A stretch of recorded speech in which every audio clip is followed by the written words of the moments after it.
प्यारे बच्चों, कैसे हो? आई होप आप स्वस्थ होंगे, मस्त होंगे, व्यस्त होंगे, अपना काम अच्छे से कर रहे होंगे। तो आइए, मैं पहुंच गया कक्षा 8वीं विषय गणित प्रश्नावली 12.1 में। अभी हम 12.1 में सार्वगुणनखंड ज्ञात कर रहे थे। तो सार्वगुणनखंड दिए गए पदों में से कौन सार्वगुणनखंड है, कौन उभयनिष्ठ गुणनखंड है, इसकी जांच हम कर रहे थे। इससे संबंधित हम प्रश्न लगा रहे थे। गुणनखंड ज्ञात करने की ये एक और दूसरी विधि है। लिखा है पदों के पुनः समूहन द्वारा गुणनखंड। जो हमको पद दिए गए हैं, पुनः समूहन से मतलब फिर से इसको हम व्यवस्थित कर लें तो हमें गुणनखंड ज्ञात करने में सरलता होती है। पुनः समूहन, फिर से समूह बना लें, अर्थात दिए गए पदों को हम व्यवस्थित कर लें। व्यवस्थित करने की आवश्यकता क्यों हुई, जब हम प्रश्न समझाएंगे ये बात आपको समझ में आएगी। जैसे एक उदाहरण दिया है 2xy धन 3 धन 2y धन 3x। अब इसका हमें गुणनखंड ज्ञात करना है, तो इसको हम व्यवस्थित कर लें। ये जो पद दिए गए हैं, चारों पद, इनके हम क्रम को बदल करके इनका एक समूह बना लें। समूह हम कैसे बनाएंगे? हम देखेंगे कि दो समूहों में से क्या सार गुणनखंड है, अर्थात दोनों में उभयनिष्ठ क्या है। तो अब देखिए 2xy धन 3 लिखा है, इसमें कोई चीज उभयनिष्ठ नहीं। और 2y धन 3x लिखा है, इसमें भी कोई चीज उभयनिष्ठ नहीं। माने अगर हम इन दो की बात करें, 2xy धन 3 की, तो इसमें ऐसा कोई पद नहीं है जो दोनों में उभयनिष्ठ हो, एक के अलावा। तो हम करें क्या, हम और पदों को देख लें, क्या और पद को हम क्रम बदल दें तो उन दोनों में या तीनों में या चारों में कोई उभयनिष्ठ चीज है। जैसे देख लें 2xy लिखा है पहले, तो 2xy धन 2y हम लिख लें। हमने क्या किया, इस 2y को इधर लिख लिया और फिर धन 3x और 3 को हमने इधर कर दिया, इधर कर दिया। हमने सिर्फ पदों को फिर से व्यवस्थित कर लिया। पदों को व्यवस्थित क्यों कर लिया? क्योंकि हम ये देखेंगे कि दो पदों में या तीन पदों में कौन चीज उभयनिष्ठ है, जो दोनों में है, तो फिर उसको हम बाहर निकाल लेंगे। इस तरह से एक हमें ये गुणनखंड मिल गया। कैसे बाहर निकाल लें? जैसे लिखा है 4x धन 4। अब 4x धन 4 जो लिखा है, इन दोनों में 4 उभयनिष्ठ है। अगर हम 4 दोनों से बाहर निकाल लें तो यहाँ x धन 1 बचा, यानी 4 का x में गुणा तो 4x और 4 का 1 में गुणा 4। अब ये 4 और x धन 1 इन दो पदों के गुणनखंड हो गए। इनके गुणनखंड कौन हुए? 4 और x धन 1, ये दोनों इस दोनों पदों की गुणनखंड हो गए। गुणनखंड मतलब क्या? किसी भी दिए गए पद या संख्या का गुणनखंड वो संख्याएं हैं, वो पद हैं जिनका आपस में गुणा करें तो दी हुई संख्या आएगी। अर्थात 4 का x धन 1 में गुणा करेंगे, जैसा ये लिखा है, तो यही चीज आएगी। तो पुनर्व्यवस्थित हम क्यों करते हैं? इसका कारण है कि दोनों में या तीनों में या चारों में क्या चीज सार्व गुणनखंड है, क्या चीज उभयनिष्ठ है, हम ये देखते हैं। तो देखो इन दोनों में उभयनिष्ठ चीज है, अर्थात कॉमन है। जैसे इन दोनों में 2y कॉमन है, तो 2y हम बाहर निकाल लिए, तो यहाँ क्या बचा? x बचा और धन यहाँ 1 बचा। मतलब क्या हुआ, इस 2y और इस x धन 1 को आपस में हम गुणा करें तो ये चीज प्राप्त होती है। ठीक है, इन दोनों में ये 2y उभयनिष्ठ था, उसको हमने बाहर निकाल लिया।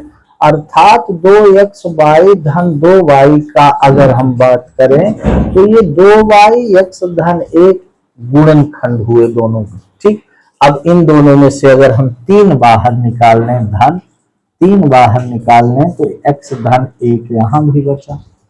ठीक, 3 का x में गुणा करे 3x, 3 का 1 में गुणा करे तो 3। अब देख लें इसमें और इसमें, इन दोनों में अब उभयनिष्ठ एक और चीज है, क्या है, x धन 1 x धन 1, इन दोनों में उभयनिष्ठ, उसको हम बाहर निकाल लें। उसको हमने बाहर निकाला, x धन 1 इससे भी x धन 1 इससे भी अगर हम बाहर निकाले तो यहाँ ये 2y बचा और यहाँ ये धन 3 बचा, अर्थात ये हमारा उत्तर हो गया। मतलब इस पदों के ये दो व्यंजक, ये दो पद, ये दो गुणनखंड हो गए। अर्थात x धन 1 का 2y धन 3 में हम गुणा करेंगे तो यही चीज हमें प्राप्त होगी। तो पदों के पुनः समूहन द्वारा गुणनखंड ज्ञात करना। दिए गए पदों को हम फिर से व्यवस्थित कर लेते हैं, क्रम बदल के व्यवस्थित कर लेते हैं। व्यवस्थित इसलिए करते हैं कि हमें 2 या 2 से अधिक पदों में कोई उभयनिष्ठ चीज मिल जाए, उसको हम बाहर निकाल लें। इस प्रकार से हमारी प्रक्रिया शुरू हो जाती है गुणनखंड। अब आइए देखते हैं पदों के पुनः समूहन द्वारा क्या गुणनखंड ज्ञात करना। अब देखिए आपके 12.1 में कौन प्रश्न है, तीसरा प्रश्न, प्रश्न क्रमांक 3 आपको समझा रहे हैं। प्रश्न 3, गुणनखंड कीजिए। तो गुणनखंड हम पदों के समूहन द्वारा कर रहे हैं। तो 3 का पहला है एक्स स्क्वायर धन एक्स वाई धन 8x धन 8y, ये धन 8x धन 8y। अब इसे गौर से देखें, इसको गौर से देखते होंगे तो आपको पता लगता होगा कि अब हम इसको हल करेंगे। क्या हल कर रहे हैं, इसका हम गुणनखंड ज्ञात कर रहे हैं। तो पहले हम सवाल लिख लिए एक्स स्क्वायर धन एक्स वाई धन 8x धन 8y। अब अगर हम गौर से देखें तो इन दो पदों में हमको इसका पुनः समूहन करने की आवश्यकता नहीं है।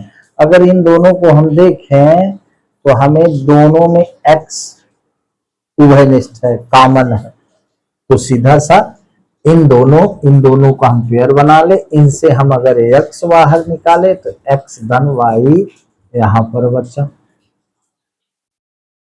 x गुणे x धन y, x का x में गुणा करे तो x स्क्वायर, x का y में गुणा करे तो x y, और इन दोनों से अगर हम धन 8 बाहर निकाल लें तो x धन y यहां भी बचा। यहां पुनर्व्यवस्थित करने की समस्या नहीं थी तो हमने पुनर्व्यवस्थित नहीं किया, हमको उभयनिष्ठ मिल रहा है, दोनों में कॉमन मिल रहा है। अब देखिए इसमें और इसमें x धन y दोनों में है, तो उसको अगर हम बाहर निकाल लिए x धन y, यहां से x धन y बाहर गया तो ये x भर बचा, और यहां से x धन y ये बाहर बचा तो यहाँ धन 8 बचा। ये आपका हो गया क्या, उत्तर हो गया। ये आपका गुणनखंड ज्ञात हो गया। ठीक है,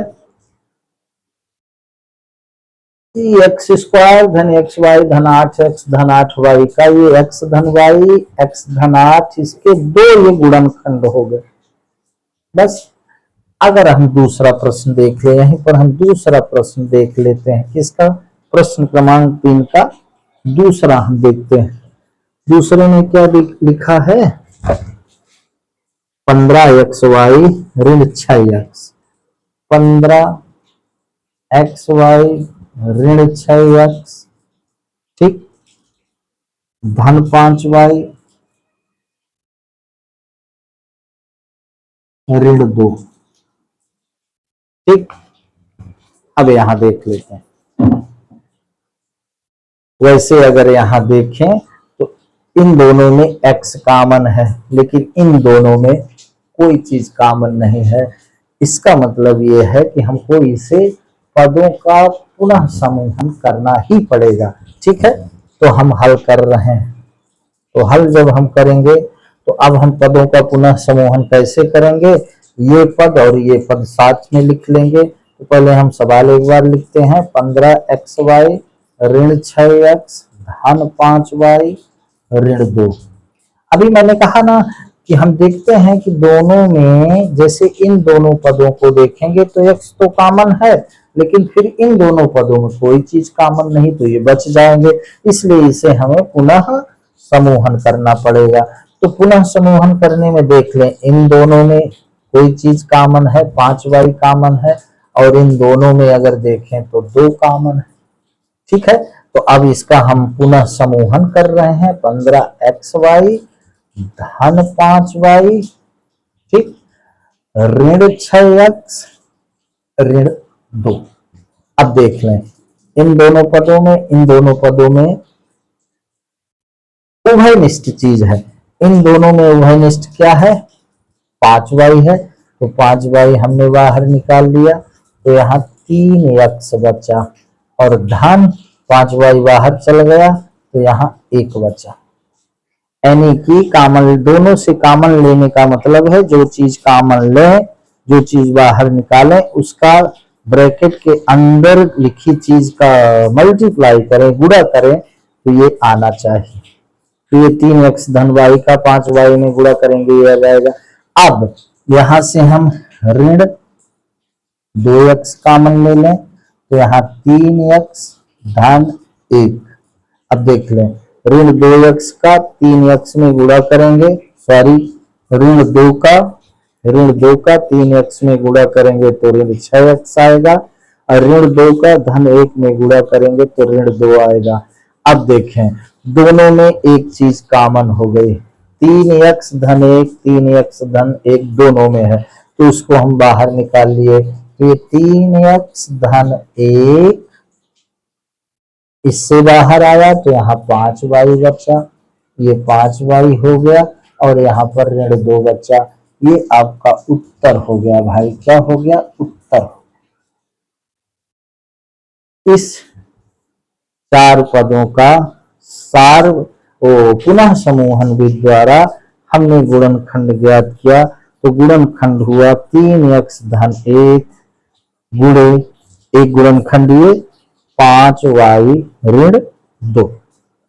बात समझ में आई, ये उत्तर हो गया। इसी तरह से आइए देखते हैं प्रश्न क्रमांक 3 का तीसरा प्रश्न देख लेते हैं। यहाँ तीसरा प्रश्न देख लेते हैं। तीसरा प्रश्न क्या है बंधु, देखते हैं उसमें पुनः समूहन करना है कि नहीं करना है।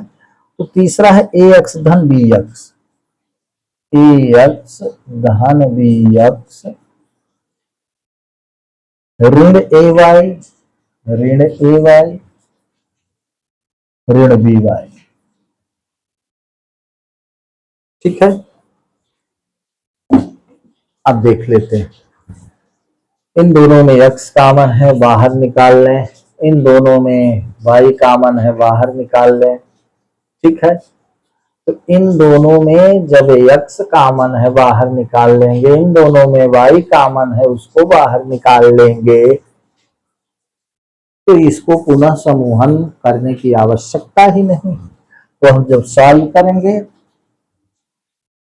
ये हम सॉल्व कर रहे हैं यानी कि हल कर रहे हैं, तो जब हम हल करेंगे तो एक बार हम लिखेंगे ax धन bx ऋण ay ऋण by। ठीक है, अब देख लें, इन दोनों में x कॉमन है, बाहर x निकाल लिए तो a धन b हो गया।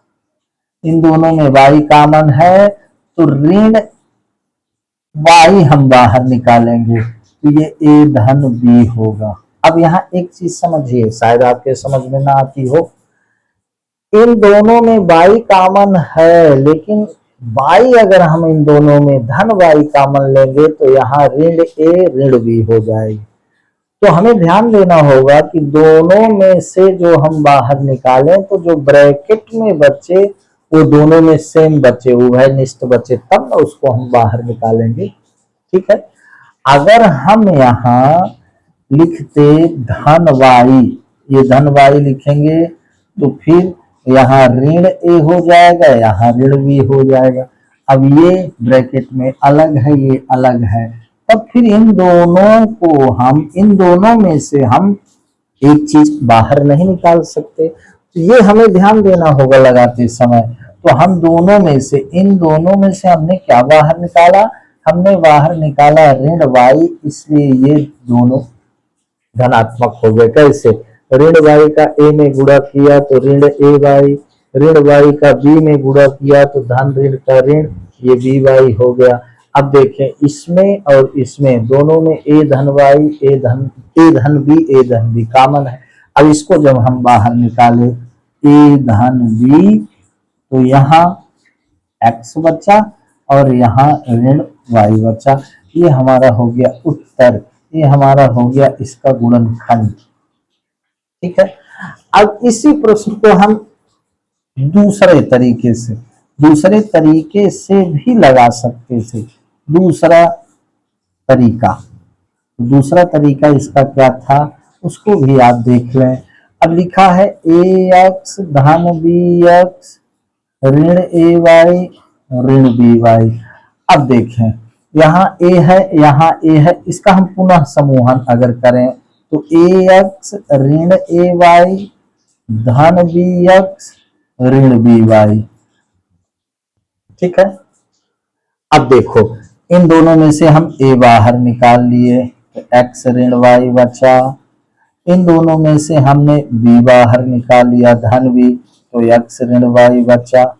अब इन दोनों में से हम x ऋण y बाहर निकाल लिए तो ये a धन ये b बचा, ये उत्तर हो गया। अब देखें पुनः समूहन इसमें हमने करा तब वही उत्तर आया। यहाँ पुनः समूहन हमने नहीं करा क्योंकि दोनों में से उभयनिष्ठ बाहर आ रहा था और ब्रैकेट में सेम चीज बच रही थी। तो इस तरीके से भी लगाए बिना पुनः समूहन द्वारा, तब भी a धन b और x ऋण y आया। यहाँ पुनः समूहन हमने कर दिया तब भी x ऋण y a धन b आया, सेम चीज आई। तो हम इसको चाहे जैसे लगा लें। तो पुनः समूहन की आवश्यकता कहाँ पड़ती है?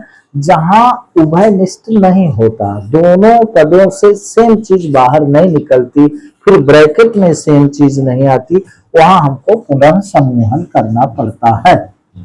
बात समझ में आ रही? मुझे लगता है समझ में आता होगा। अब देखिए चौथा सवाल हम देख लें। ये चौथा सवाल किसका? प्रश्न क्रमांक 3 का चौथा सवाल। तो चौथे सवाल में लिखा है बाबू, क्या लिखा है? 15 PQ लिखा है, 15 PQ ऋण 6x। प्रश्न क्रमांक 3 का हम चौथा बोल रहे हैं। 15 PQ धन 15, सॉरी 15 PQ धन 15 धन 9Q धन 9Q धन 25P धन 25P। ठीक है। सवाल क्या हुआ? प्रश्न क्रमांक 3 का ये चौथा हुआ। 15 PQ धन 15 धन 9Q धन 25P। ठीक है। अब इसको हम देखते हैं पुनः समूहन करना है कि नहीं करना है। ठीक ना। तो अब चूंकि हम यहां देख रहे हैं दोनों में 15 है, लेकिन यहाँ बाबू दोनों में कॉमन कुछ नहीं है। यहाँ तो दोनों में 15 कॉमन है, 15 हम बाहर निकाल सकते हैं, लेकिन इन दोनों में कुछ नहीं है। तब अब हमको यहाँ पर पुनः समूहन करने की आवश्यकता है। ठीक है। तो हम हल कर रहे हैं। तो हल करेंगे तो क्या करेंगे? पहले हम क्वेश्चन 15 PQ धन 15 धन 9Q धन 25P। अब इसको हमको पुनः समूहन करना पड़ेगा, जिससे दोनों से हम बाहर चीज निकाल सके, उभयनिष्ठ ले सके, कॉमन ले सके। तो हम इसको क्या करेंगे? अब देख लीजिए, ये 15 ये 15 PQ, ये 9Q। इसमें आप देख रहे हैं कम से कम Q तो अभी दिख रहा है, फिर 3 भी दिखेगा, तो तो हम पुनः समूहन कर रहे हैं 15 PQ धन 9Q, और फिर हम लिखेंगे क्या 25P धन 15। ये 9Q को हमने इधर कर लिया, फिर ये 25P यहाँ था, 15 को हमने लास्ट में जाने दिया। अब देख लें इन दोनों में कॉमन है, उभयनिष्ठ है। इसमें क्या उभयनिष्ठ है, इसमें अगर देखें तो 3Q उभयनिष्ठ है, 3 पचे 15P, 3 पचे 15PQ, और यहाँ 3 त्रिकायन 9Q, 5P धन 3 ये ब्रैकेट में हो गया। अब इससे हम वही चीज बाहर निकालें जो ब्रैकेट में यहाँ है वो यहाँ हो, क्या हो 5P धन 3। तो इन दोनों से क्या हम बाहर निकाले, धन 5 हमने बाहर निकाला, 5 पचम 25P और 5 त्याई 15। बाहर वो चीज निकालते हैं कि गुणा करने पर ऊपर वाली चीज आए, ठीक है। अब देख लें यहाँ पर ब्रैकेट में, यहाँ पर ब्रैकेट में सेम चीज है। अब ये सेम चीज है, एक प्रकार की है, ये बाहर आ जाएगी तो फिर वो गुणनखंड के रूप में हो जाएगा, ठीक है। तो अब अगर यहां से हम 5P धन 3 बाहर निकाले तो ये 3Q बचा मेरे बंधु, ये 3Q बचा, और यहाँ धन 5 बचा। ये आपका उत्तर हो गया, उत्तर ये गुणनखंड हो गया। तो इस तरह से हमने आपको बताया प्रश्न क्रमांक 3 का चौथा प्रश्न।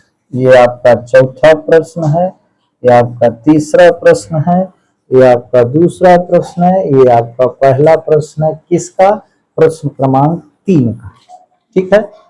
इसी प्रकार से हम देख लें, अब आ जाता है कौन, प्रश्न 5वां। तो इसको आप वीडियो रोक कर प्लीज लिखिएगा, मैं आपको 5वां बता रहा हूं, ठीक है।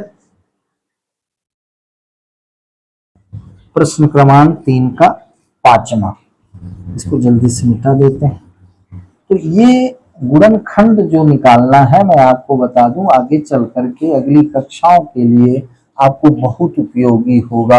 आपको ये पहचानना होगा कि किस प्रकार से हम दोनों चीजों, दोनों पदों में से किस प्रकार से हम कॉमन लेते हैं, उभयनिष्ठ लेते हैं, किस प्रकार से हम फिर दिए गए पदों का गुणनखंड ज्ञात करते हैं। प्रश्न क्रमांक 5 है, किसका, प्रश्न तीसरा का 5वां है ना, 5वां, प्रश्न तीसरा का 5वां, ठीक है। लिखा है Z माइनस 7, Z माइनस 7 धन 7XY ऋण XY Z। अब देख लो भाई, यहाँ पर एक के अलावा कोई चीज कॉमन नहीं है, यहाँ XY कॉमन है, ठीक है। तो अब हम अगर इसका पुनः समूहन कर दें तो चीजें ठीक हो जाएंगी, दोनों से सेम चीज कॉमन हो जाएगा, उभयनिष्ठ हो जाएगा। हल करेंगे तो एक बार हम फिर से क्वेश्चन लिखेंगे, 7XY ऋण XY Z, ठीक है। तो हम क्या करें, इसमें Z कॉमन है तो उसको बाहर ले लें, इसमें 7 कॉमन है उसको पास रख लें। तो हम पुनः समूहन कर रहे हैं, Z ऋण XY Z, ठीक है, धन 7XY ऋण 7। अब देखें इसमें भी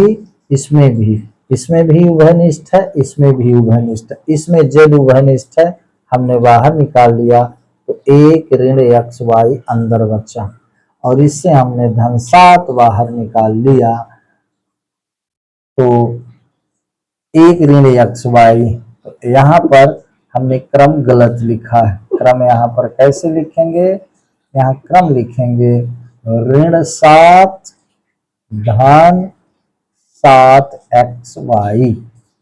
अब यहां से हम ऋण 7 बाहर निकालेंगे तो एक ऋण xy अंदर बचेगा। अब देखिए यही यहाँ इंपॉर्टेंट, ये 7 यहाँ लिखेंगे और ये 7xy यहाँ लिखेंगे।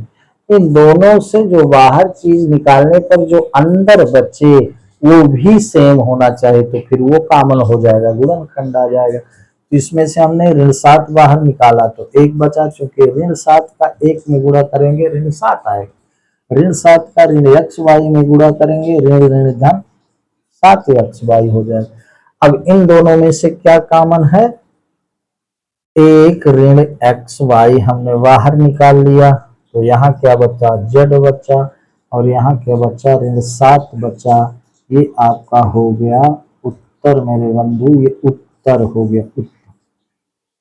ठीक है, तो इस तरह से हम पुनः समूहन द्वारा आपने देखा किस प्रकार से गुणनखंड ज्ञात करते हैं। तो हमारी ये प्रश्नावली 12.1 पूर्ण हुई। अब आगे आपका जो टॉपिक है सर्व समीकरणों के प्रयोग द्वारा गुणनखंडन। अब एक सर्व समीकरण शब्द है, एक समीकरण शब्द है। एक वीडियो को अगर आप फाइंड करेंगे तो मैंने उसमें आपको विस्तृत समझाया है कि सर्व समीकरण क्या है और समीकरण क्या है। इसको प्लीज देखिएगा, मैंने उसमें विस्तृत समझाया। अब यहाँ पर आप देखें 12.1 के जस्ट नीचे लिखा है सर्व समीकरणों के प्रयोग द्वारा गुणनखंड। तो सर्व समीकरण यहाँ पर 3 दी गई है। ठीक है, सर्व समीकरणों द्वारा अब हम थोड़ा सा चर्चा कर लेते हैं सर्व समीकरणों के बारे में, तो फिर आगे की प्रश्नावली के सवाल हम सॉल्व करेंगे। ठीक, तो सर्व समीकरण मेरे भाई क्या दी गई है, सर्व समीकरण यहाँ 3 दी गई हैं। सर्व समीकरणें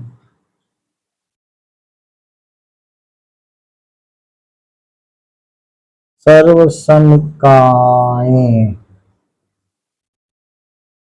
3 सर्व समीकरण है इंपॉर्टेंट आपके इस क्लास में, यद्यपि इसके पहले भी हम पढ़ चुके हैं। पहला है a धन b का होल स्क्वायर बराबर a स्क्वायर धन 2ab धन b स्क्वायर, और फिर दूसरा है a ऋण b का होल स्क्वायर बराबर a स्क्वायर ऋण 2ab धन b स्क्वायर, और फिर तीसरी सर्व समीकरण है a धन b गुणे a ऋण b बराबर है आपका क्या, a स्क्वायर ऋण b स्क्वायर।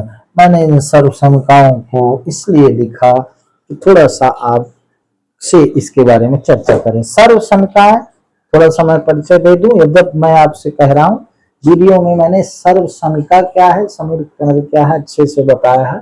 सर्व समीकरण अगर कहें तो ये जो सर्व समीकरण है ये हर संख्या के लिए, हर चर के लिए, हर अचर के लिए सत्य होती है। ठीक है, सबके लिए ये सत्य है, इतना मैं यहाँ कह सकता हूँ। मेरा यहाँ आपको समझाने का मकसद ये है कि ये याद करने का तरीका इसका ये है कि a धन b का होल स्क्वायर बराबर ये क्यों, थोड़ा सा ये समझें। तो a धन b का होल स्क्वायर बराबर हम क्या लिखेंगे, a धन b गुणे a धन b होता है ना भाई। ठीक, a धन b का होल स्क्वायर बराबर a धन b गुणे a धन b। जैसे हम लिखते हैं कि 4 का स्क्वायर बराबर 4 गुणे 4 बराबर 16, तो 4 का स्क्वायर 4 गुणे 4, तो a धन b का स्क्वायर मतलब a धन b गुणे a धन b। ठीक है, ये आपको हल करते आना चाहिए भाई, तभी आपसे याद रहेंगे, तभी आप इसको समझेंगे। अब देखना कैसे है, इस a का इन दोनों में गुणा यानी a गुणे a धन b, और इस b का धन b का फिर से इन दोनों में गुणा तो a धन b, यही ना मतलब हुआ। इसका इन दोनों में गुणा, इसका इन दोनों में गुणा। ठीक, तो अब देखें, ए का ए में गुणा तो ए स्क्वायर, धन ए का बी में गुणा तो ए बी, बी का ए में गुणा तो धन ए बी, क्योंकि ये ए बी है तो इसको भी ए बी, बी का बी में गुणा तो धन बी स्क्वायर। अब देखें, ए स्क्वायर ए बी जुड़ा तो धन 2ab हो गया, ये 2ab और ये धन बी स्क्वायर है। यह आपने देखा किस प्रकार से ये आता है। ये आपको आना चाहिए, क्लास 8 में ये चीजें आनी चाहिए। बड़ी सरल चीजें हैं, लेकिन ये तीनों सरल संख्याएं बहुत ही उपयोगी, बहुत उपयोगी। ये तो आना ही चाहिए।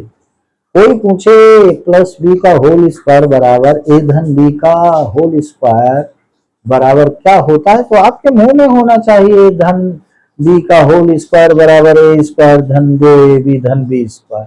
अब ये रीजन क्यों, रीजन क्या है इसका ये आने का, ये गुणा है ना भाई। अच्छा, गुणा एक तरीके से ऐसा करते हैं, गुणा एक तरीके से ऐसा करते हैं, ऐसा भी आप कर सकते हैं, ए धन बी गुणे ए धन बी, ऐसा भी आप गुणा कर सकते हैं। अब देखें, गुणा तो यही है ना, इस ए का इन दोनों में, इस बी का इन दोनों में। ठीक है, तो इस ए का इन दोनों में करेंगे तो ए स्क्वायर धन ए बी, अब इस बी का इन दोनों में करेंगे तो धन ए बी धन बी स्क्वायर। अब फिर जोड़ेंगे ना, तो ये ए स्क्वायर हुआ, ये धन 2ab हुआ और ये धन बी स्क्वायर हो गया। वही बात, चाहे ऐसे गुणा कर लें चाहे ऐसे गुणा कर लें, हमको धन ऋण का ज्ञान होना चाहिए, बस इतनी सी बात। ठीक है, तो सेम टू सेम इसी तरह ए ऋण बी का होल स्क्वायर बराबर ए स्क्वायर ऋण 2ab धन बी स्क्वायर, और इसी तरह तीसरी सर्व संख्या ए धन बी गुणे ए ऋण बी, इनका आपस में हम गुणा करेंगे तो ए स्क्वायर ऋण बी स्क्वायर आएगा। तो इस तरह से ये जो तीन सर्व संख्या है ये तो आपको आना ही चाहिए, मैं शुरू से कह रहा हूं। ठीक है, जब हमने अलजेब्रिक एक्सप्रेशन शुरू किया था तब भी मैंने आपको कहा था ये बहुत इंपॉर्टेंट है, ये हरदम आपके साथ रहेगा। यद्यपि हर चीज आपके साथ रहेगी, लेकिन ये सर्व समीका गुणनखंड में, हर चीज में, अलजेब्रिक एक्सप्रेशन में, बीजी व्यंजक में, बीज गणित में, ये मूलभूत सर्व समीका है, इतना आप ध्यान रखें। तो प्यारे बच्चों, आज बस इतना ही।